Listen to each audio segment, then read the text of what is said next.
Now to the United States. President Donald Trump says his administration has assumed direct control of Washington, D.C.'s police force, citing escalating crime and unrest in the U.S. Capitol. At a White House press conference, the president, flanked by members of his cabinet, announced the deployment of the National Guard and invoked Section 740 of the District of Columbia Home Rule Act. He described the move as a liberation day for Washington, pledging to restore order very quickly, comparing it to his administration's southern border operations. The measure places the D.C. Metropolitan Police Department under federal authority, with President Trump promising to introduce officials who will oversee security operations in the city. The unprecedented move follows mounting political debate over the federal government's role in local law enforcement.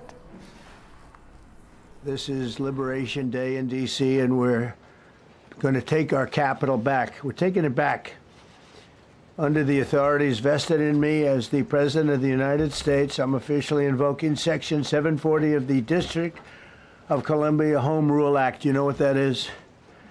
And placing the D.C. Metropolitan Police Department under direct federal control, and you'll be meeting the people that will be directly involved with that.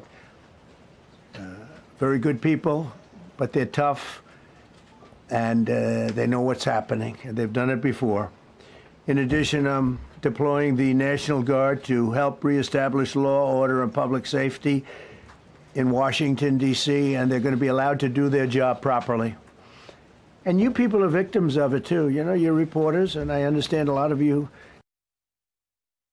Partner Gainful Solutions, Stephen Hayes, joins me for more. Good to have you join us on World Now. You are joining from Washington, D.C. What was your initial reaction to President Trump's twin action, deploying the National Guard and putting D.C. police under federal control? Well, my initial reaction was that it's an overreaction. Crime is down in Washington, D.C., and I think it's a bit too much. On the other hand, cooler heads prevail, I guess, than my initial reaction, is that there is a need for greater policing in Washington, D.C. So it's a fine balance. But did it require the federal government? That's the question.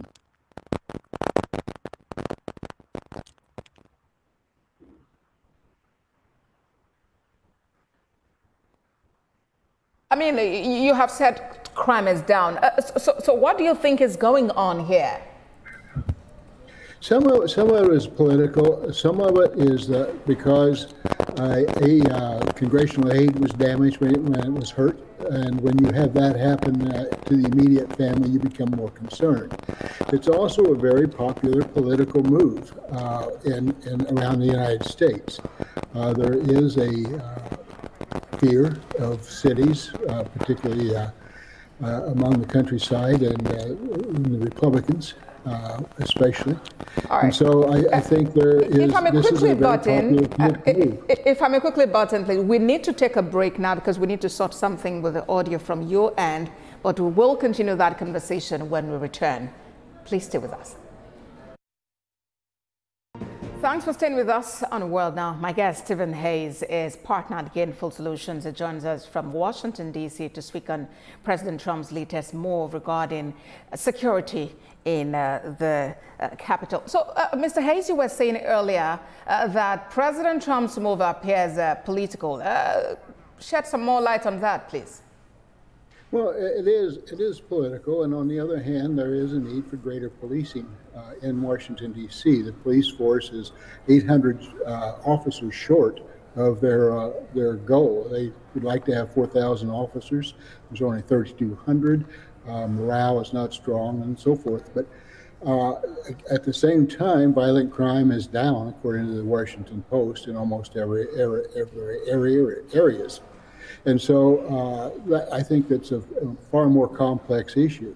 It is political in the sense that it is very popular around the rest of the country outside of Washington, D.C. Visitors tend to fear large cities, particularly at night. There are some safety issues in any city. And so I think it's a politically popular move, but it's also perhaps one that is not without merit. All right, and President Trump is actually relying on the Home Rule of 1973, which grants him power to assume control of the police department for up to about 30 days with congressional notice. Do you suppose that lawmakers would consent should he seek to extend that control? I think they would, simply because the Republicans have majority in both the Senate and the House, and so they'll do anything that President Trump wants.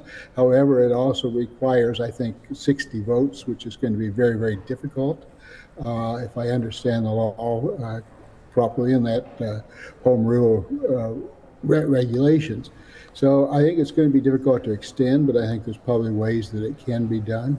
But right now it's popular. It also sends a very strong signal to other cities around the country, particularly the Democratic-controlled cities, and most of the major cities have Democrats as mayors. So it's going to be a very interesting development. I think the concern that a lot of people have is this something that moves us towards a form of martial law? And in fact, within Washington, D.C., this would be if, in fact, the Congress, or I should say the President, takes control of the police department. So I think it's something that concerns people around the country, and I think it's just something that's going to have to be watched very carefully. President Trump initially deployed federal guard the National Guard now to Los Angeles. Talk to us about, how that eventually panned out and what you, as someone who's resident in Washington, D.C., has seen and experienced between when this announcement was made and now. The experience in L.A. panned out to be a big dud in a lot of ways.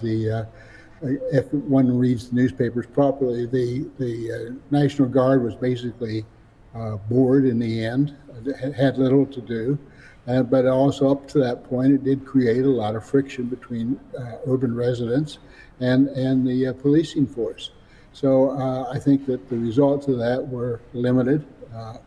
One might say it's successful if you're coming from the president's point of view, because there hasn't been demonstrations after that, and so I think he would qualify it as success. I would qualify it as overblown. But as far as Washington D.C., it's been very quiet.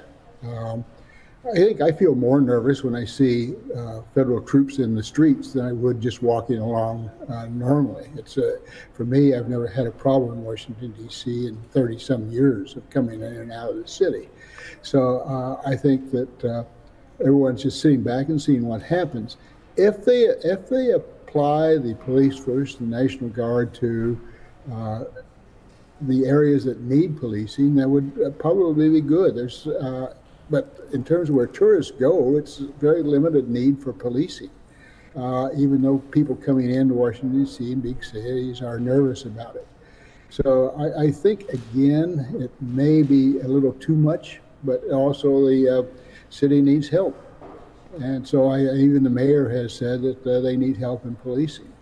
So I think it's going to be it's a complex issue. It's also an emotional issue as well. And it depends, your emotions depend on which side of the political fence you're on. But it is a complex issue. Washington, D.C. does need help, but it's not overrun by crime. You just don't see it that much.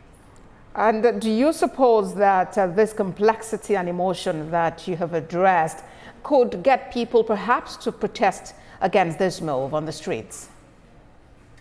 No, I don't. They protest. There may be protests in Washington, D.C., but I doubt that either. I think in the high crime areas of Washington, D.C., it's probably going to be welcomed initially by residents. There may be civil rights advocates who are rightly concerned and may demonstrate, but I do not anticipate large demonstrations. It's a fairly popular move around the country. So I think if anything, it's going to be, the demonstrations will be a concern of what direction the country is headed because of this, but it won't be per se because there are more troops or more policing in the streets. Partner Gainful Solutions, Stephen Hayes, thank you very much for your thoughts on World Now. Thank you. privilege. Away from that now.